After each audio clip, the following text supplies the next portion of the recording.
down on the back of nothing due to an overreaction from the street. Now, understand, our school's namesake, Mario Jacobelli, is a true value investor, so this approach runs through our veins. As you know, growth investors seek short-term appreciation, placing more importance on the stock. As value investors, we take a much longer approach, focusing the majority of our attention on the underlying company. The student fund managers cannot stress enough how important it is to know our value holdings inside and out. From their financial statements to the strength of their management to every line of their annual report, we take everything into consideration and leave no stone unturned. The perfect example of this is when Adam called the Synchrony Financial Human Resources Department to ask for an employee's opinion on upper management. Due diligence like this is exemplified on a daily basis within the cafe, as it is our fiduciary responsibility to dig as deep as possible. Our fund created a paradigm that takes into consideration qualities such as management, the ability to weather adverse macroeconomic conditions, and capital structure. Now that we've introduced you to our fund's parameters, Chris and Tyler are going to walk you through its practical application.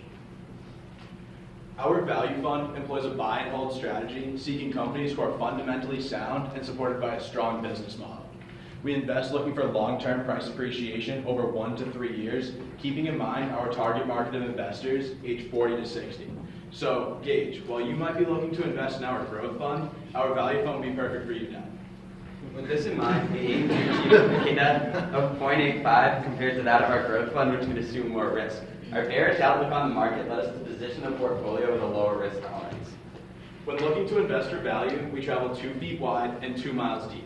Unlike growth, we don't cast a wide net, but instead we look to specific opportunities that fall within our parameters. Using this information, we anticipate how each sector will perform and which companies will drive them. This enables us to construct our portfolio to maximize returns while still minimizing our downside risk. Building off of that, we tend to put the most emphasis on a security's fundamentals as they truly speak to the health of the underlying company.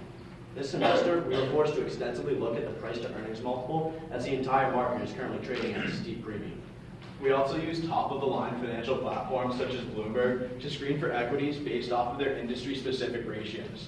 In value, we see the need to look not only at the stock, but at the company whose performance it tracks. To give you a quick example, we look for a company with increasing earnings and cash flows quarter over quarter, but a stock price that has not yet reflected this underlying performance. Now, even though we spent more time analyzing the company, we did not neglect our economic and sector analysis, as they were crucial when it came time to determining our weights. The screen behind me displays our final sector weights versus our benchmark, the S&P 500. Although this has been a difficult quarter, we take particular pride in our holdings, as they represent a summation of our efforts. Our endeavors are bifurcated between 2 funds, but value is where we leave a lasting impression, as that's what connects us with past and future student fund managers. As you can all see on your handouts as well as the screen behind us, we have constructed our portfolio to succeed despite our view that the market is overvalued. While the S&P 500 is currently trading at a PE of 20.69, we have managed to construct a portfolio trading at a weighted PE of 19.55. We're extremely proud to have found what we believe to be undervalued companies in an overheated market. A key concept of value investing is hedging against unsystematic risk, which is the risk that is idiosyncratic to a company. We attempt to position ourselves in those sectors, industries, and companies that we believe will drive our funds going forward. We have worked extremely hard to properly diversify our value fund. With this in mind, one thing that we like to place an extra emphasis on, given our long-term objective, is our correlation matrix. This tool allows us to measure the strength of the relationship between any 2 of our holdings or the market. Now, for those of you in the back that can't quite see the numbers, don't worry. What you need to know is that green is good and red is bad. Our fund strategy implies a lack of correlation, as diversification is the best hedge against unsystematic risk. A key to success in our revamped value fund has been overweighting certain sectors. We also attempt to have no single security that's positively correlated to 5 others. I'd like to highlight one of our investments that is not highly correlated with any of our other holdings. We're thrilled that this company fits into our portfolio because, as Adam and Meg will tell you, American Eagle is exactly what we look for in value.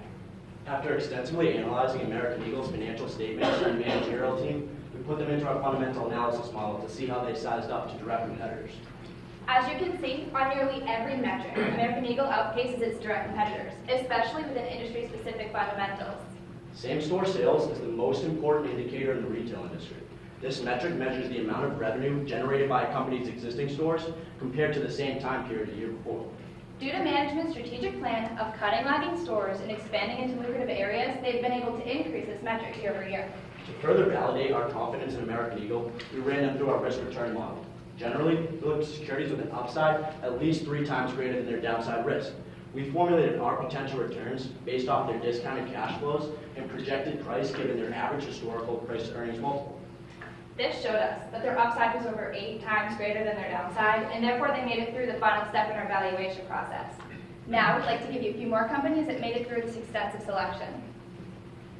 Finding value in current market conditions can be difficult, but we identified industries where the spot prices simply didn't match the intrinsic value of the equity.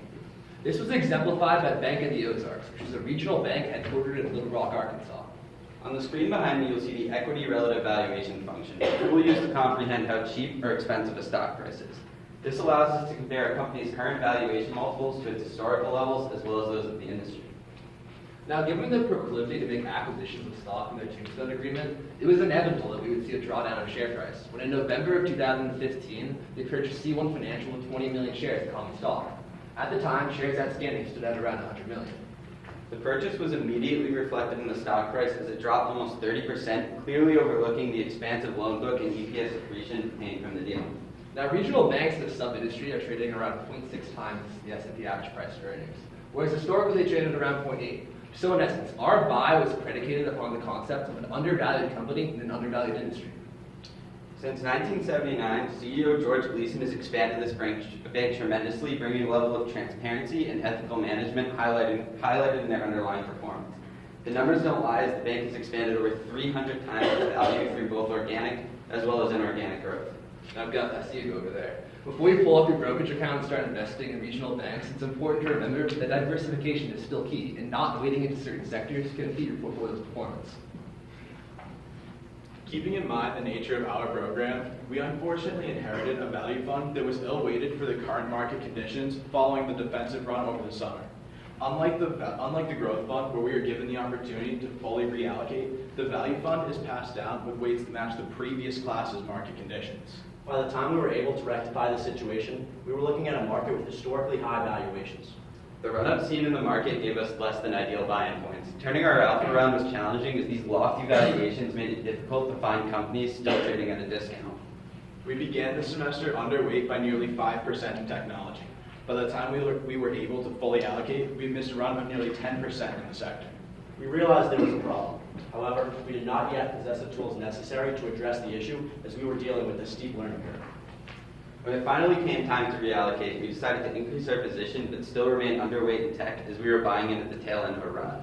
We looked for industries that still had room to expand and companies still trading at a fair value. We recognized the increased demand for cybersecurity within the software industry, and in order to capitalize on this trend, we turned to Checkpoint Software Technologies. Checkpoint has proven long-term value by adapting to industry trends and maintaining a large and diverse client book. The implementation of their Sandblast security solution and their shift to subscription-based revenue has given them an edge over growing competition.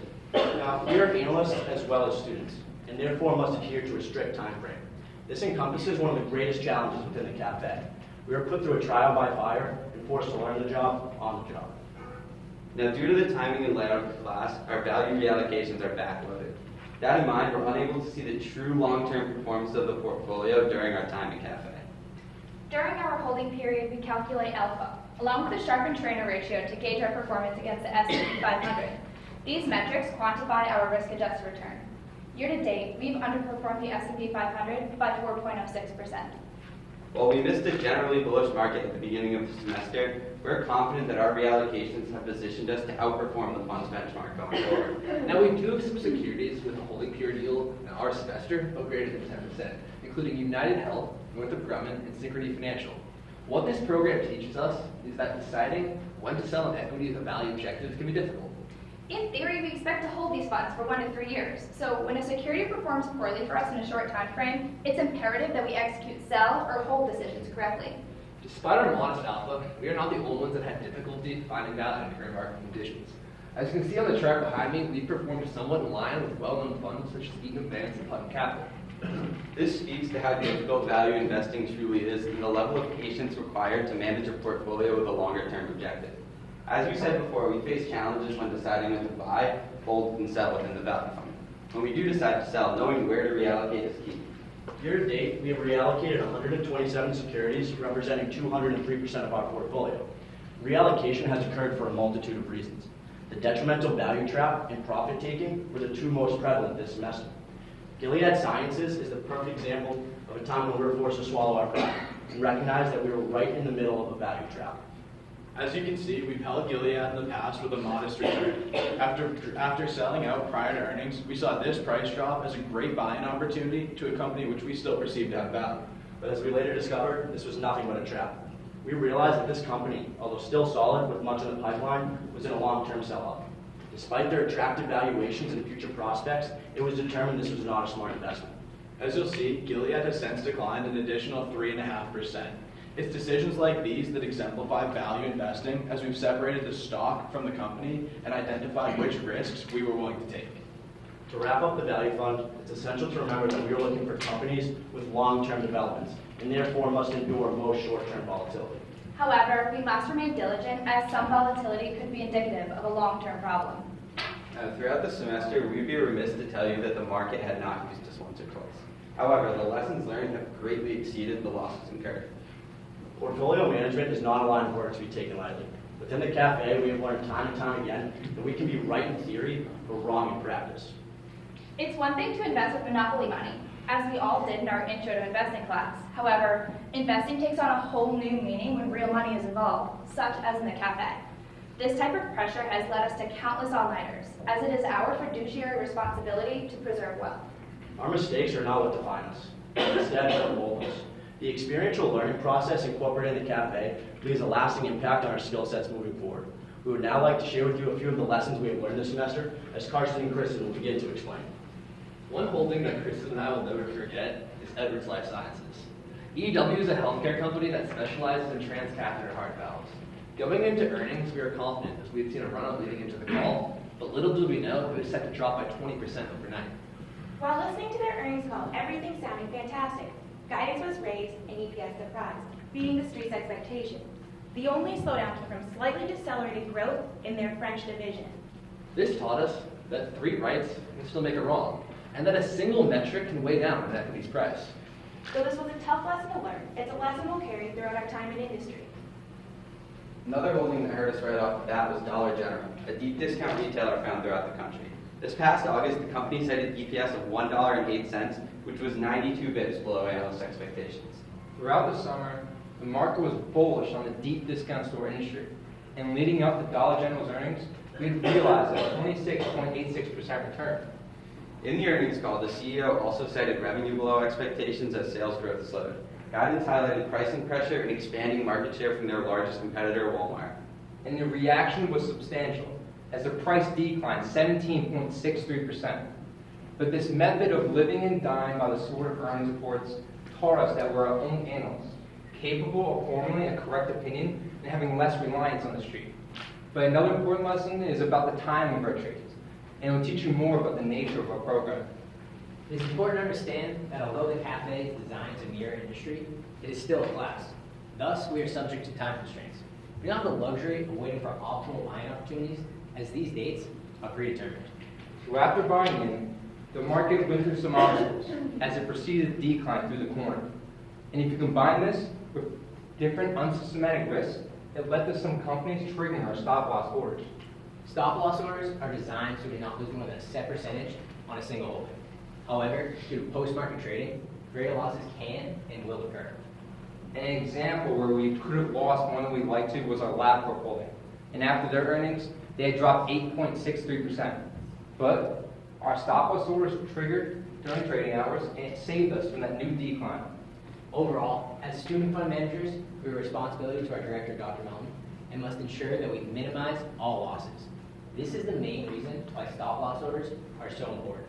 Our fiduciary responsibility caused us to place an emphasis on earnings season, since price movement is amplified by an increase in trading volume. We became more reluctant to hold companies. We became more reluctant to hold companies due to a few substantial losses. These losses forced us to place more importance on the downside risk. With our loss from Edwards Life Science still ingrained in our minds, as well as watching the majority of the healthcare sector drop substantially because of earnings, as indicated in the red bars, we were snake bitten. This forced us to sell out of another healthcare holding, Becton Dickinson, before the earnings. Our snake-bitten view towards healthcare earnings reactions in general caused us to miss out on some potential return. However, this did protect us if the sector were to continue to fall. Doc always emphasizes that we can only invest in companies that pass our sleep test. However, this semester, we've incorporated a new test that we require all of our companies to pass, the career test. Basically, if you wouldn't put your